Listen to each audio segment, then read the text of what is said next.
وده وضع طبيعي، وده وضع طبيعي جدا. في حكم او شخصيه عامه، الشخصيات في شخصيات قلبها قوي.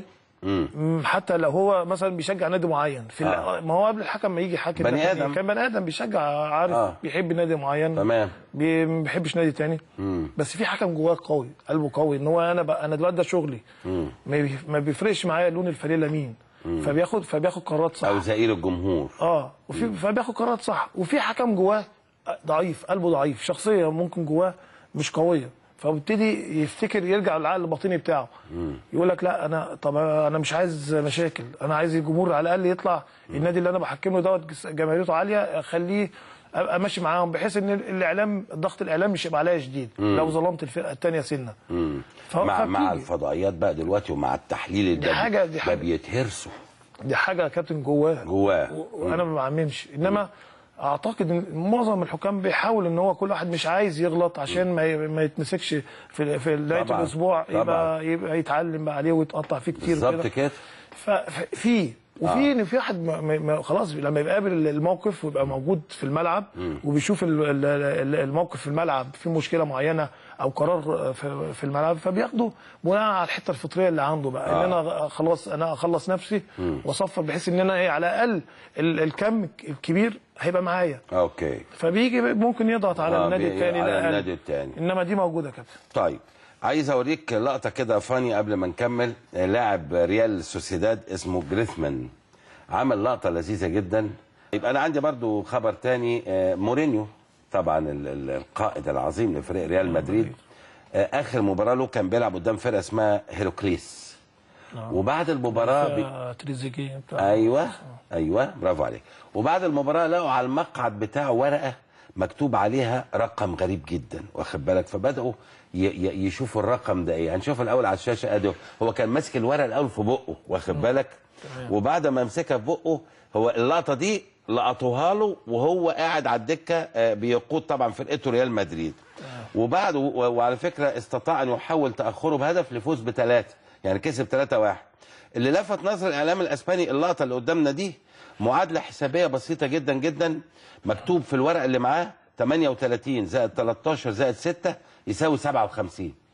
الورقه اللي في بقه دي بعد ما قام سابها على الدكه، واكيد ده قصدها، ما ده ما يعملش حاجه مش مقصوده، ده حاجه علامه يعني. فلو الورقه دي مكتوب عليها ايه؟ 38 زائد 13 زائد 6 يساوي 57. بدا هناك يفسروا بقى ايه الارقام ده. هو ما اتكلمش، هو رماها ومشي وساب الناس تعيش. تمام. فسروها ازاي بقى يا سيدي وسلام؟ قال لك الرقم 38 هو عدد مباريات الليج الدوري 38 خلاص، والرقم 13 هو عدد مباريات دوري الابطال في حاله وصول الفريق للمباراه النهائيه، يعني بيحسب عدد مباريات فرقته ويلعبها. هو يلعب 38 في الدوري، خلاص ده اكيد هيلعبها، ومتاكد ان هو هيوصل للنهائي، واخد بالك؟ فقال لك هيلعب 13 مباراه، يعني التوتال كله 58 لا لسه في دوري الابطال. يبقى هو حسب لنفسه انه ريال مدريد هو هيلعب 38 ده اكيد. زي ما انت في الدوري عندك 15 و15 30 في الدوري، هو عندهم 38 وعنده 13 مباراه في دوري الابطال، يبقى هو حاسب ريال مدريد هيلعب فاينل 13 تمام. والفاينل السنه دي في ويمبلي بالمناسبه. والرقم 6 هو عدد مباريات كاس ملك اسبانيا، حيث يتوقع ان الفريق، خلي بالك بقى، 6 يلعبوا كاملين، يتوقع انه الفريق لن يصل الى الدور قبل النهائي، عشان يوصل النهائي يلعب 8.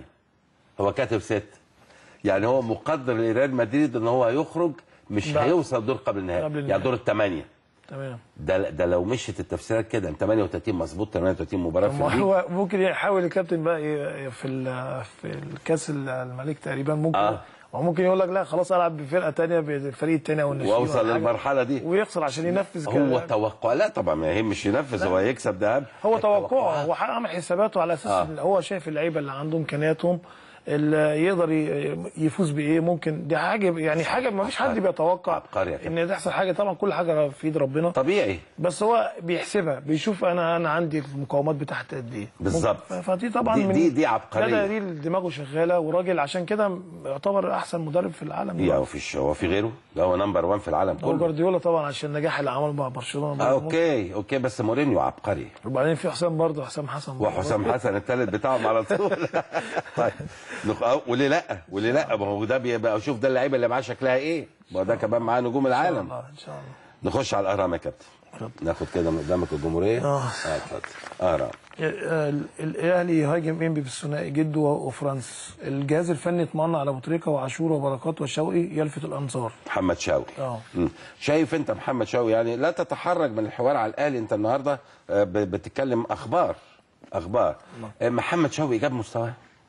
انا مش قادر، مش متابعه في التمرين. مش متابعه قوي؟ لا في التمرين مش متابع. لا بتكلم على الماتشات اللي بيشترك فيها او الوقت اللي بيلعب فيه. ما هو الفتره الاخيره ما لحقش يلعب برضه يا كابتن. هو لعب تقريبا ما فيش لعب ربع في نص خالص. فما اعتقدش ان هو يعني انا ما اقدرش احكم عليه. اللي يحكم طبعا عليه الكابتن حسام البدري والجهاز.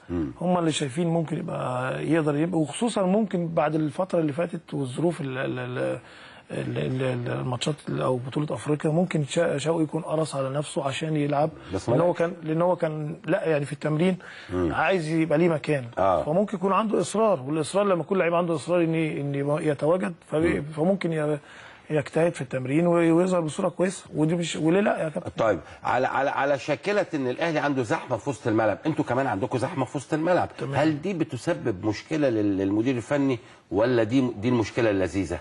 مشكلة لذيذة لو اللعيب نفسه يقدر يركز ويسيب نفسه للمدرب.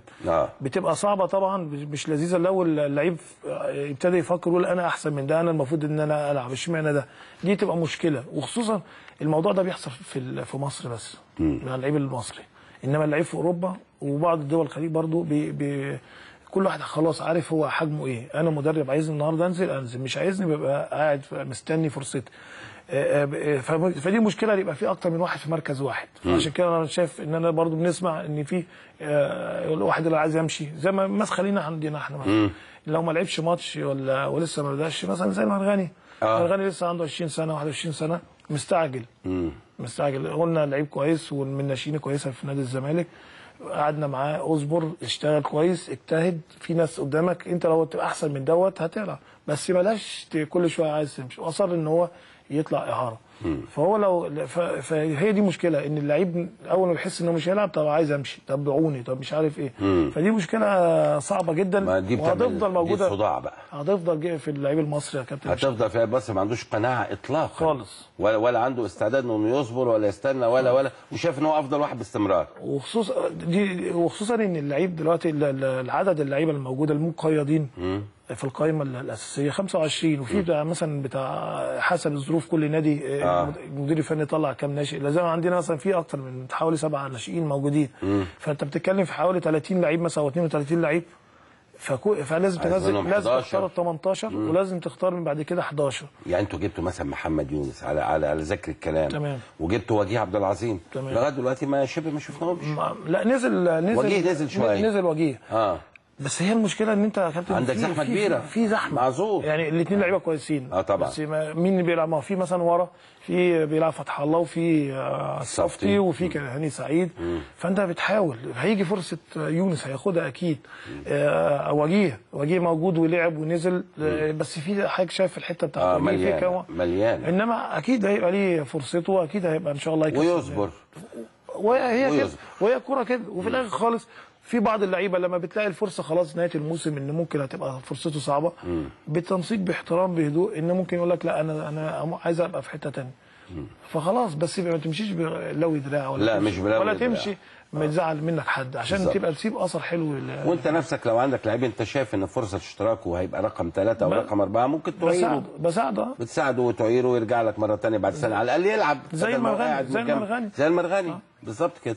طيب انت فاضل لك خبر، بس خليني اخد هنا كم رساله برضو، عشان عندنا اعداد طبعا مهوله جدا جدا. برضو يا ريت يا جماعه لو نجيب اللابتوب عشان الناس تقرا معانا. مساء الانوار يا كابتن ابراهيم، عايز اقول لك يا مساء الانوار ويا بروفيسور، والله مثلما يوجد قله في جماهير الاهلي بتشتم، يوجد مثلها في جميع الانديه، ولكن باقي جماهير الاهلي تعشق حضرتك. بيكلمك حضرتك والتوأم حتى الان وعلى طول. ده خالد فتحي. اوكي. وحياه رب الكعبه والبيت الحرام كل المصريين يا شلبي فرحانه بضيفك المحترم. ربنا يخليك. انتم لنا رموز وستظل لنا تاريخ مثلكم كمثل ابو الهول والهرم. عاشق الزمالك احمد الجزار من هنا. انا شبح الزملكاوي بحب الكابتن ابراهيم وحسام، ده شبح الفيوم زمالك. ايه الشبح ده؟ جنرالي الغالي، اثبتت التجارب ان اللاعب العراقي ينجح في الخليج المتشابهه عادات وتقاليد مع العراق، الا انهم يفشلون في مصر. صالح سدير فشل رغم مهارته، واخيرا عماد، وقبلهم وليد نايف كان من شباب الزمالك، لكن مصطفى كريم حقق بعض النجاحات. ده محمد صلاح مروف، لا ده مصطفى كريم كان هايل. اكيد طبعا كان هايل. صح. كابتن شلبو، تعرف حضرتك المعنى الحقيقي للرجوله هي ابراهيم وحسام، وعلى فكره اخلاص ورجوله وصدق وامانه هو بيوصلوا التوأم الى هم في دائما. ده خالد صنبا من اسوان. ناخد كمان دي وبعدين هجري شويه لفوق. كابتن مدحت، بتعجبني مفاجاتك الجامده، بس نفسي تفاجئني واسمع واشوف شيكا باشا في مساء الانوار مع الكابتن حسام معاك. ده المهندسه عزه جابر زملكاويه من ادفو. والله يا كابتن ابراهيم قدامنا يجيبه لنا، لان شيكابالا ظبطها ان شاء الله. خلاص نجري بقى كده لفوق شويه. انا طبعا يسعدني اكيد استضافه شيكابالا. هجري كده لفوق يا كابتن ابراهيم، ناخد كده ايه من فوق كده، لان اعداد مهوله مهوله مهوله مهوله مهوله مهوله. هجري كده واخد 2 3 من فوق كده اهو. وقفت هنا اهو. منور يا هيما يا حبيب الملايين من الزملكاويه رغم انف نصر وشلبي. محمد هاني الحلواني اللي بنى مصر. ماشي يا حبيب. باقة حب وتقدير اولا ليك مدحت شلبي ولد توأم ابراهيم وحسام، وده اسمه محمد ولا لا ومحمد نصر. اوكي. يا ترى كابتن ابراهيم اولادك اهلاويه ولا زملكاويه؟ ده رجب نود الدين السويس اهلاوي الابد وبنحبك يا هيما. هجاوب اهلاوي ولا زملكاويه؟ تابعين ليا اكيد يعني. تابعين ليه؟ بجد زملكاويه؟ لا قول بجد. حسن وساره وطبعا كنزه. هم عارفين ان انا في نادي الزمالك، يبقى في نادي الزمالك. يبقى الزمالك تبعك يعني. طب وولاد حسام؟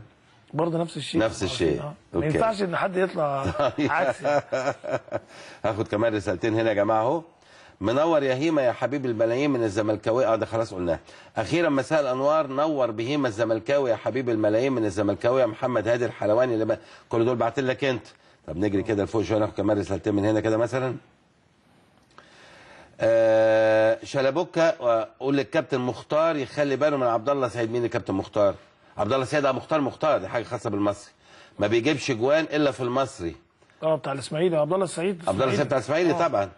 رأس الاسماعيلي هيلاعب المصري. هو فعلا موفق جدا على النادي المصري عبد الله السعيد. هو لعيب هايل طبعا. بالظبط. لا لعيب تحفه تحفه تحفه. لعيب تتمنى يكون في فرقتك. اكيد يا كابتن. هو ده عبد الله السعيد. تتمنى يكون في فرقتك. في حد تاني غير عبد الله تتمنى يكون في فرقتك من بره النادي الزمالك؟ في قول لي مين، قول لي اسم او اتنين. ما عشان لا ما انت ما بتتفاوتش. لا في يعني حسام البدري قال اتمنى شيكابالا في الاهلي عادي. ما عشان ما حدش يزعل. تتمنى مين؟ لا ما فيش زعل، ده امنيه. في طبعا عبد الله السعيد لعيب هايل. وفي مين من الاهلي تتمنى يبقى في الزمالك؟ في كلهم عشان ما يزعلوش. لا اسم حد انت معجب بيه. ده انت بتتكلم دلوقتي. هو في لعيبه مؤثره دلوقتي في يعني يعني يعتبر هم الاساس او يعني كلهم لعيبه كويسه طبعا. اكيد. قول لي اسمين. ابو تريكه وبركات كلهم كويسين، والناس ابو تريكه وبركات. لا في لعيبه كويسه يعني. لكن اللي انت بتتمناه يعني اللعيب المؤثر اللي هو بيشيل دلوقتي يعني حسام عاشور من اللعيبه الكويسه. في احمد فتحي. يعني دولت. وفي طبعا في وائل كويس. وائل جمعه. يعني انا مش عايز حد يزعل. هو وفي سيد معوض وفي بس انت حسام عاشور. انت قلت حسام عاشور واحمد فتحي. لا ما هو بيبان. وانا بتفق معاك. طيب عندنا اخر خبر ليك. اتفضل. من الشروق. اتفضل. في